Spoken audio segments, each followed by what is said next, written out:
Hey everybody, this is Strategywizard again, and today I'm going to actually be reviewing a video game. But this video game is basically a board game.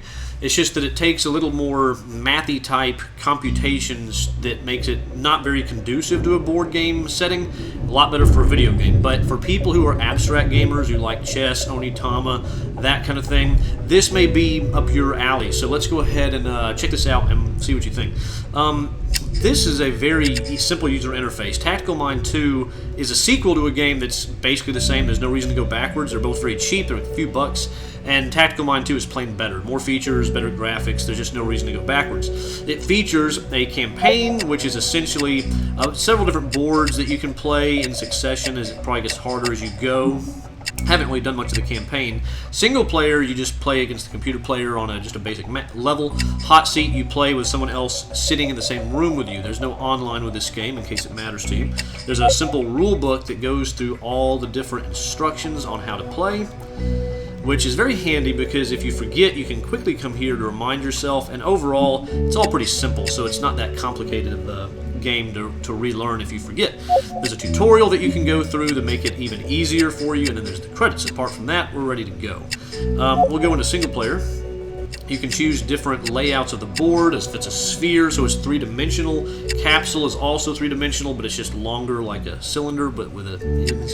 And then there's classic hex and classic grid. We'll do classic hex. And we'll choose the first one. There's different layouts that you can choose from, but we're just going to choose the original just to keep things simple. So we get started here. Okay, so the basics of this game, it's an action point type movement system. You have points that you can see at the bottom left. It actually shows that for red, which is me, it says I have 3 energy, and it says at the end of the turn I'm going to gain 2 energy, and you get energy by having your units, which are these little hexagons, being next to crystals. Like my home base is a crystal here, and over here these crystals at the top and bottom are generic. Anyone can gain energy from those, but if I was to get over to my opponent's base and crystal, I would just be blowing it up and it would die, and then I would win. But to do that, you're going to need to benefit from your crystal and the crystals on the board to boost your energy so you get more actions. Now, it also shows me right now that blue has 8 energy apparently, and they're going to gain 2 energy from the 2 units that they have next to their home base. So the more units you have next to crystals, the more energy you are going to get. So now on the right side, you'll notice there's a bar that has these different icons. Now these icons are the actions. So you'll do this, and you can choose which action you want to take. Now in this case, I can't do the 3 at the left and bottom. I can only do the top and the top right because the others aren't available to me at the moment. Now here's the interesting part. Energy is your currency here, and these actions, I can upgrade one of my units if I wanted to. In this case, I could upgrade myself. I could upgrade one adjacent to me, but I don't have one. If I was to say choose this action, I could actually duplicate myself and create a new unit, which I will do. I'm going to create a unit right here. So I've just duplicated myself. Now you'll notice, even though I have 3 units next to crystals, it still says I'm going to get +2, and that's because I've inactivated this one. Once you've used a piece, it's inactive, and it won't gain you energy at the end of this turn. But later on future turns, if you don't use it, it will get you energy. Now, another thing that you can do, which is very important, is upgrade. So the unit that I just built, I can actually activate it immediately. Now, if I do so, I can attack, which attacking would be silly here because all I can do is attack my own piece, which would destroy it.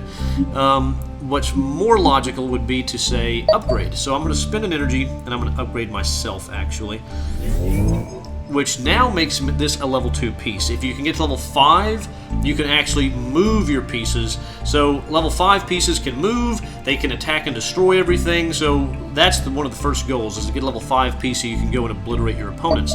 So that's the basics of how you're going to start and spread your forces.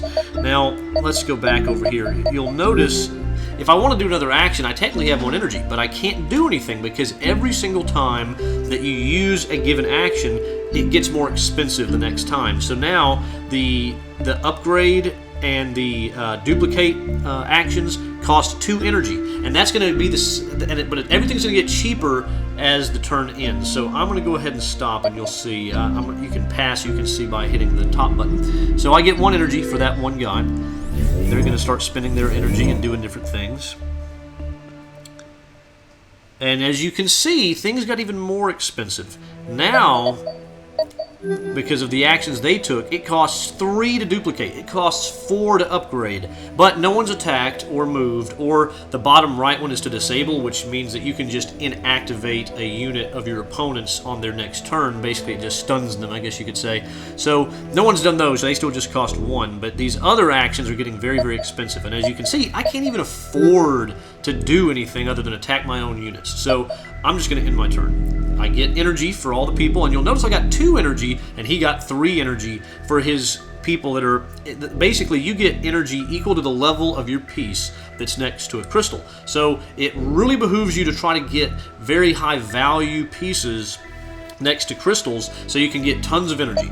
And as an example, right now it says I'm going to get 4 energy at the end of my turn because I have a double that's next to a level 2 piece next to a crystal, and then 2 singles, so that's 2, 3, 4.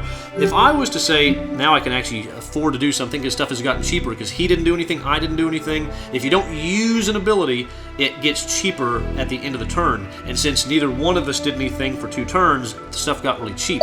Now I'm going to upgrade this guy. I'm going to use this piece to upgrade him. Now he's level 3. Now you'll notice I'm still going to get 4 energy because him being level 3 and he's still active, he's going to get me 3 energy, and this guy up here is going to get me 1 energy.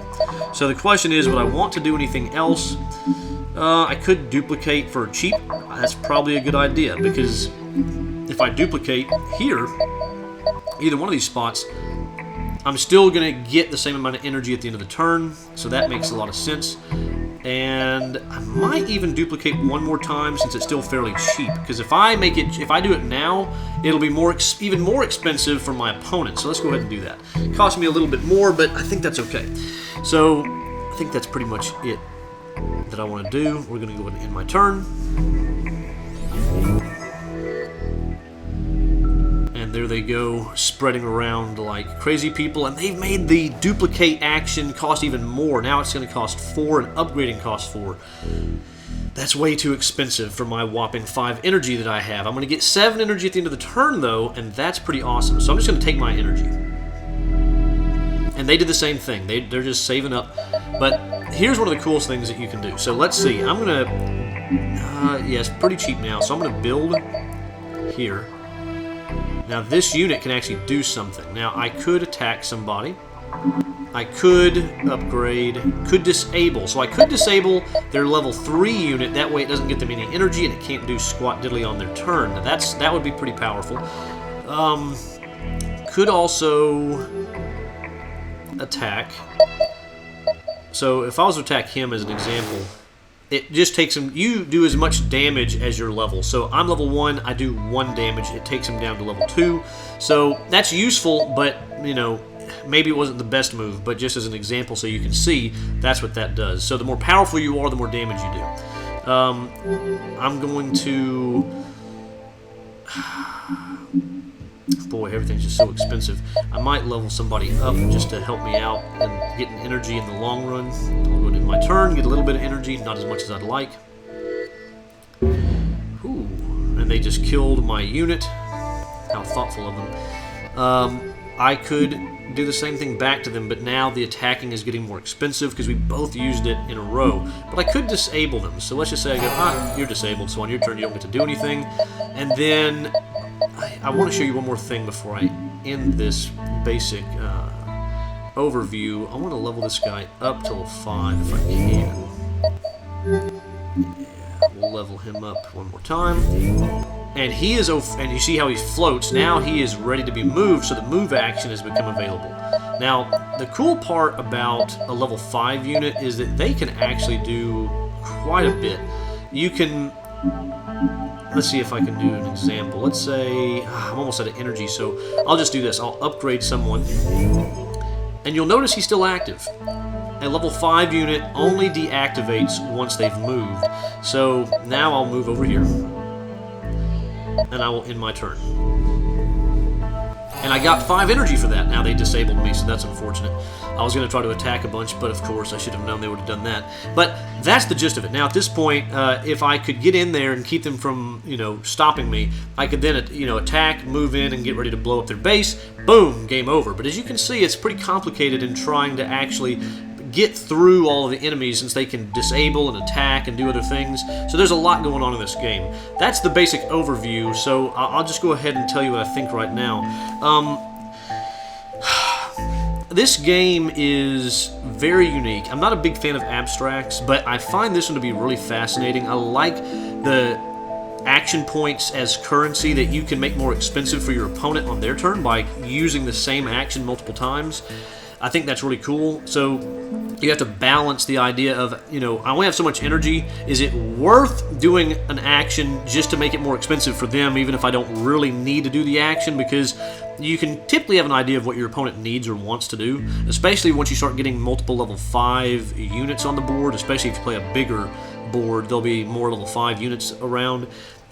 So moving gets expensive. If you're both moving units like crazy, it starts getting very expensive to move. So that increased expense for actions based on what you're each doing is huge. It's just that is the driving, interesting part of this game, is balancing how much energy you use for something whenever maybe it doesn't seem like a great action.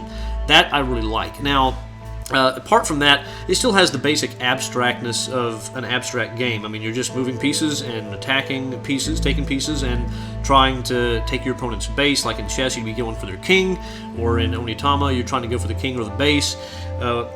It has those basic ideas, which, again, abstracts aren't one of my favorite categories, but every now and then there's one that hits the mark. Onitama is one of them, and I would say that this is also one of them. This is one of those games that I find to be very appealing. The only problem that I have is I feel like playing it single player is not as fun as playing it 2-player. I mean, I enjoy the basic idea, but playing against a computer player is just not as enjoyable as playing with somebody else, in my opinion.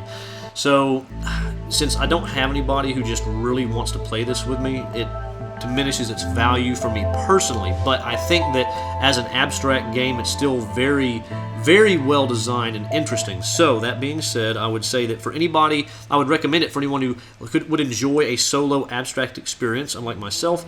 But I would also recommend it for anyone who has someone else who wouldn't mind playing it locally with them. That way you can actually have that, person-to-person, head-to-head experience.